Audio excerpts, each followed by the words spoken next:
Marilah kita berdoa. Allah Bapa yang di surga, kami mengucap syukur Tuhan untuk berkat-Mu yang masih boleh kami nikmati hingga saat ini. Dan kami pun berterima kasih untuk kesempatan yang Tuhan berikan bagi kami dapat merenungkan dan mendengarkan firman-Mu. Karena itu kami memohon pertolongan Tuhan. Kiranya Engkau berkenan menolong kami, menuntun hati kami dengan Roh-Mu, sehingga oleh pertolongan Roh-Mu yang kudus, kami dapat memahami dengan baik dan menerima dengan baik firman Tuhan. Di dalam Kristus Yesus, kami pun telah memohon. Amin. Shalom. Saudara-saudara yang dikasihi Tuhan, nas khotbah pertanyaan kita hari ini tertulis dalam kitab Filipi pasal 3 dimulai dari ayat 17 hingga ayat yang ke-21 dan Filipi pasal 4 ayat 1. Marilah kita ikuti dalam hati kita. Saya akan membacakan untuk kita. Saudara-saudara, ikutilah teladanku dan perhatikanlah mereka yang hidup sama seperti kami yang menjadi teladanmu. Karena seperti yang telah kerap kali kukatakan kepadamu dan yang kunyatakan pula sekarang sambil menangis. Banyak orang yang hidup sebagai seteru salib Kristus. Kesudahan mereka ialah kebinasaan. Tuhan mereka ialah perut mereka. Kemuliaan mereka ialah aib mereka. Pikiran mereka semata-mata tertuju kepada perkara duniawi. Karena kewarganegaraan kita adalah di dalam surga dan dari situ kita juga menantikan Tuhan Yesus Kristus sebagai juru selamat yang akan mengubah tubuh kita yang hina ini sehingga serupa dengan tubuhnya yang mulia menurut kuasanya yang dapat menaklukkan segala sesuatu kepada dirinya. Karena itu saudara-saudara yang kukasihi dan yang kurindukan, sukacitaku dan mahkotaku, berdirilah juga dengan teguh dalam Tuhan. Hai saudara-saudaraku yang kukasihi. Demikian firman Tuhan. Saudara-saudara yang dikasihi Tuhan. Pernahkah kita berpikir, apakah kita benar-benar menjalani hidup kita seperti yang Tuhan inginkan? Apakah kita selalu terikat dengan hal-hal duniawi sehingga lupa dengan tujuan hidup kita? Rasul Paulus mengingatkan kita bahwa sebagai orang Kristen kita harus memiliki teladan yang benar, hati yang fokus pada Kristus, dan iman yang teguh di tengah dunia yang penuh dengan godaan ini. Saudara yang dikasihi Tuhan, pada hari ini kita akan merenungkan bagian dari surat Filipi yang penuh dengan nasihat dan tantangan dari Rasul Paulus kepada jemaat di Filipi. Sebuah surat yang bukan hanya ditulis untuk orang-orang pada zaman itu, tetapi juga untuk kita semua yang hidup di dunia ini sebagai pengikut Kristus.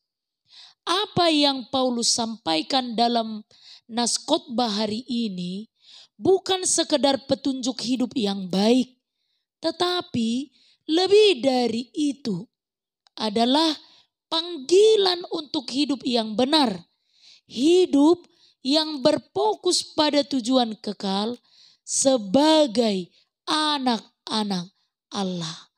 Maka saudara-saudara yang dikasihi Tuhan, setidaknya ada 4 hal pesan penting untuk kita pelajari dari nas khotbah hari ini. Yang pertama adalah meneladani teladan yang benar. Paulus mengajak jemaat Filipi untuk mengikuti teladannya. Ia mengatakan, ikutlah teladanku saudara-saudara dan perhatikanlah mereka yang hidup menurut teladan yang telah kami berikan kepadamu.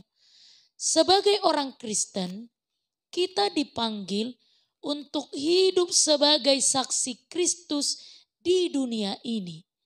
Paulus sendiri menjadi teladan yang patut diikuti karena ia hidup dengan penuh pengorbanan, berfokus pada Kristus dan tidak tergoda oleh hal-hal duniawi.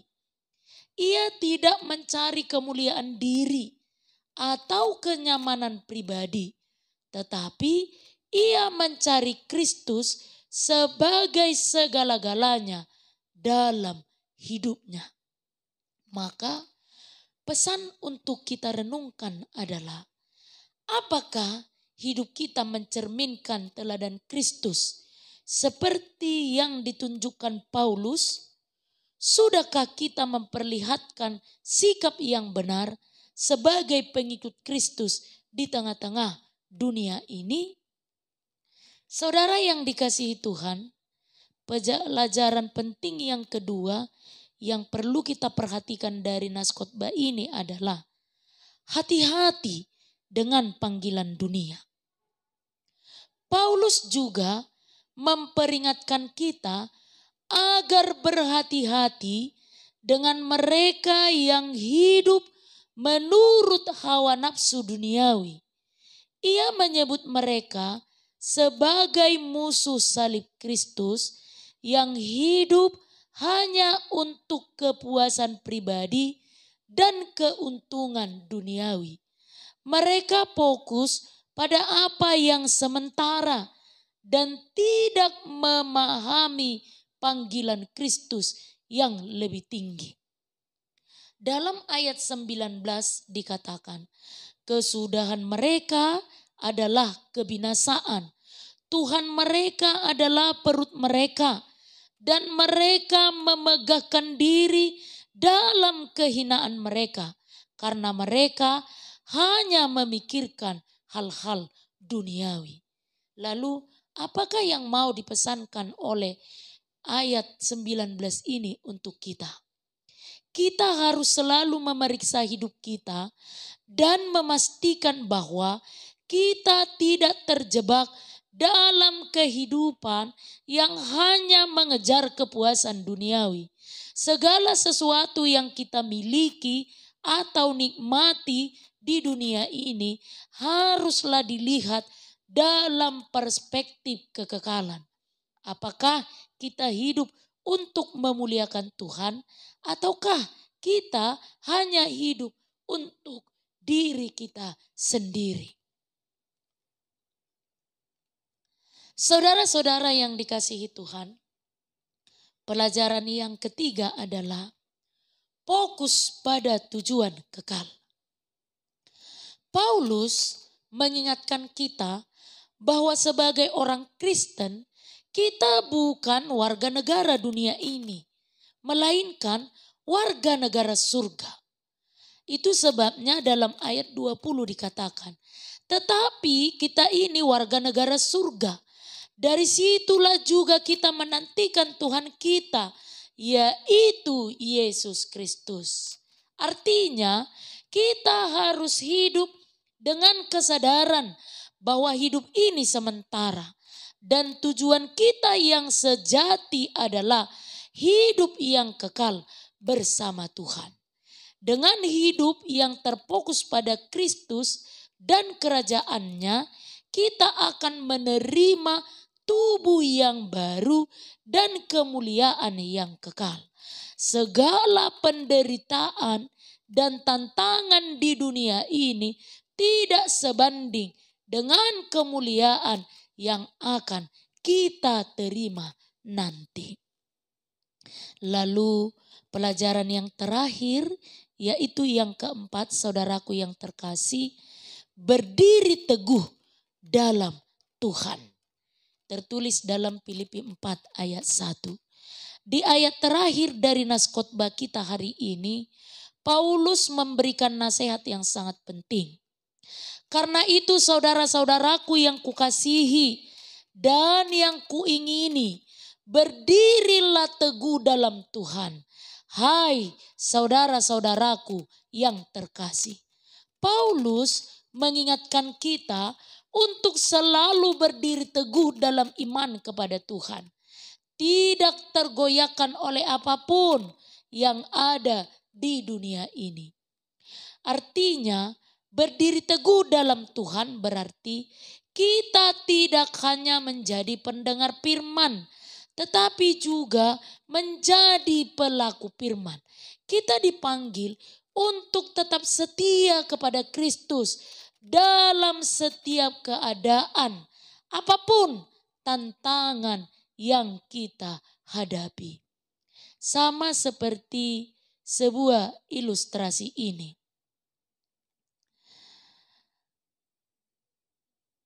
Sebuah kapal yang sedang mengarungi lautan yang luas. Lautan itu penuh dengan ombak yang tiba-tiba dan banyak rintangan di sepanjang perjalanan. Ada karang, badai, dan angin yang mengarah ke arah yang salah. Namun di kapal itu ada seorang nahkoda yang berpengalaman. Nahkoda ini tahu betul arah yang harus dituju dan bagaimana menghindari bahaya-bahaya di perjalanan. Ia menggunakan kompas yang selalu mengarah ke tujuan yang benar, yaitu pelabuhan yang aman di ujung lautan. Saudaraku yang kekasih, sekarang marilah kita renungkan. Hidup kita ibarat kapal yang sedang mengarungi lautan dunia ini. Kita dihadapkan dengan banyak godaan, banyak tantangan, dan hal-hal yang bisa membuat kita kehilangan arah. Tanpa kompas yang benar, kita bisa saja tersesat dan terombang-ambing oleh angin dan ombak kehidupan yang tidak pasti. Namun, Rasul Paulus mengingatkan kita untuk mengikuti kompas yang benar, yaitu teladan Kristus dan tujuan hidup yang kekal bersamanya. Paulus seperti nahkoda yang bijak mengajak kita untuk tidak kehilangan fokus dan tujuan. Meskipun dunia ini penuh dengan gangguan, ia mengajak kita untuk selalu mengarahkan hidup kita pada tujuan yang benar, yaitu hidup yang memuliakan Tuhan dan menerima hidup yang kekal dan yang telah dijanjikannya. Kita harus berdiri teguh dalam Tuhan seperti kapal yang tidak terombang-ambing oleh ombak karena kompas iman yang kita pegang adalah Kristus sendiri. Maka jika kita mengikuti teladan Kristus dan menjaga fokus pada tujuan kekal, kita akan sampai pada pelabuhan yang aman, yaitu hidup bersama Tuhan di surga. Marilah kita meneguhkan hati dan hidup kita agar tidak mudah tergoda oleh hal-hal duniawi yang sifatnya sementara. Amin. Marilah kita berdoa. Tuhan Yesus yang penuh kasih, kami bersyukur atas firman-Mu Tuhan, yang mengingatkan kami untuk meneladani hidup Kristus dan mengikuti teladan yang baik.